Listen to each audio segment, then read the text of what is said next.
Welcome to Sofia. It's a city of so much history that has an ambition today, and especially with this conference, to show to the next generations the truth about history. And I look at all of you as really as warriors, as the readers of truth. I remember very well when my presidential mandate came to end in 2017. That was the very same month the Time magazine had a cover, and on the cover it was black, just completely and totally black, with a red blood color of, was written, "Is truth dead?" And I was asking myself the question by looking at what happened in my presidential mandate, what global leaders were doing, what populists all over the world marching on European and global capitals were doing, just simply manipulating the truth. I was asking myself really the same question: is truth dead? That is why I'm so grateful to you. You're fighting for truth, you're uncovering truth, you're bringing truth to the next generations. And here I can just quote Max Weber, one of the greatest, in my opinion, who explains whatever happens in human life, whatever happens in states, in societies, you can very simply explain it by saying, well, nations and people and societies, they don't learn from history. And if you don't learn, it will repeat again. Are we willing to repeat the history of communism, of fascism, the history of countless regimes manipulating, killing, and at the end, humiliating human rights and freedoms? We don't want to. That's the goal of your work, and I'm very grateful to all of you. Now, as a president, I'm not saying former, I'm very active and traveling all over the world. Wherever I go in the world, including China, United States, I lecture, I talk to young people, and what I say is about strong versus wise leaders, the future of leadership. I'm trying to make the difference between strength and wisdom. I'm trying to explain to millions of people wherever I go all over the world that you can be strong but not wise. I'm trying to explain that probably 95% of politicians today are strong but not wise. If you're populist, you might be strong, but you're not wise. Because there is no populist ever who solved any problem of the planet or in a country, wherever. You can be very strong and humiliate, attack, bomb your neighbors, but this is not wise. You could be very strong sitting in the White House and sanction tariffs, whatever you wake up today or tomorrow, but this is not wise, because we are living in a very balanced, complicated, different world.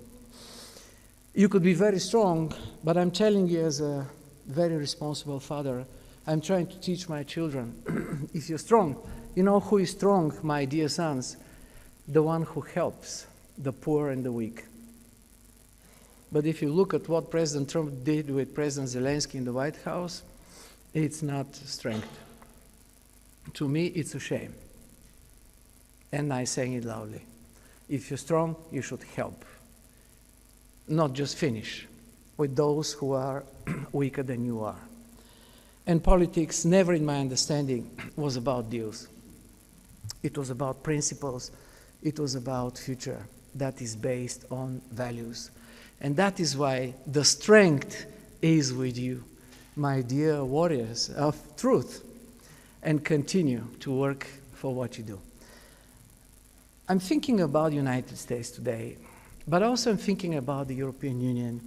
People will project the European Union today as weak, divided, not strong. That's a completely wrong, because from the day one, the European Union was created. It was created as a soft power. And I want to tell you that this is the real power. The soft power is about values, is about how do you fight for people's hearts and minds. The soft power is about how do you make sure that freedom, human dignity is everywhere. Whatever you do, whatever you decide, it's there. And I'm very proud of this European Union. a union that has the unique, the best, and the strongest soft power in the world. And I hope it will continue to be like that. But now we understand that this very strong union has to make all of the countries even stronger.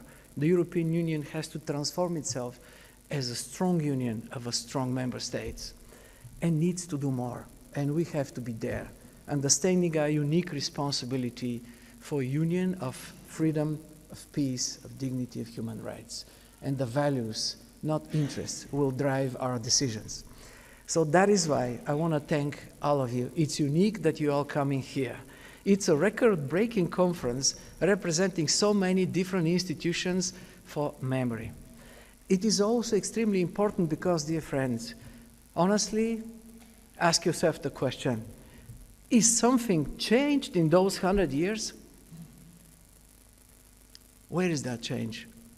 100 years ago, it was not just the military Bulgarian communist, whatever part of the Bulgarian Communist Party, just basically killing the political and cultural elite of this country. And no, it was a complete lie that was spread generation by generation, poisoning the ordinary Bulgarians. You know, it was just like a kind of event. No, it was directed, it was initiated, it has been conducted by Moscow. And the Bulgarian Communist Party was just a simple, how should I say, a slave. Somebody who doesn't have his own opinion. Somebody who cannot execute its own understanding about what is good and what is gone wrong for the country. So basically, then we saw 1945. So 100 years after, it was this major event. I'm so grateful to you that you will uncover all the aspects of what happened exactly, but not just within Bulgaria, outside. Everything, so that the next generation will see and understand the truth as it is, unmanipulated. 20 years after, it was 1945. It's just the same happened. Moscow ordering the Bulgarian Communist Party to conduct what we call in my country people's, how should I say, Народния съд, People's Tribunal. The People's Tribunal, it was about killing, ordered by Moscow, the whole cultural and political elite of this country. And they've done it without any court decision. It was just tribunal. And then think about Ukraine today.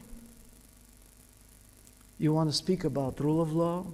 You want to speak about who is a fascist and who is a peacemaker? You want to explain to people here in this country, but many others, actually, how is peace possible? Is peace possible when you just attack, occupy, and kill your neighbors? Is peace possible when you destroy the institutions of international order?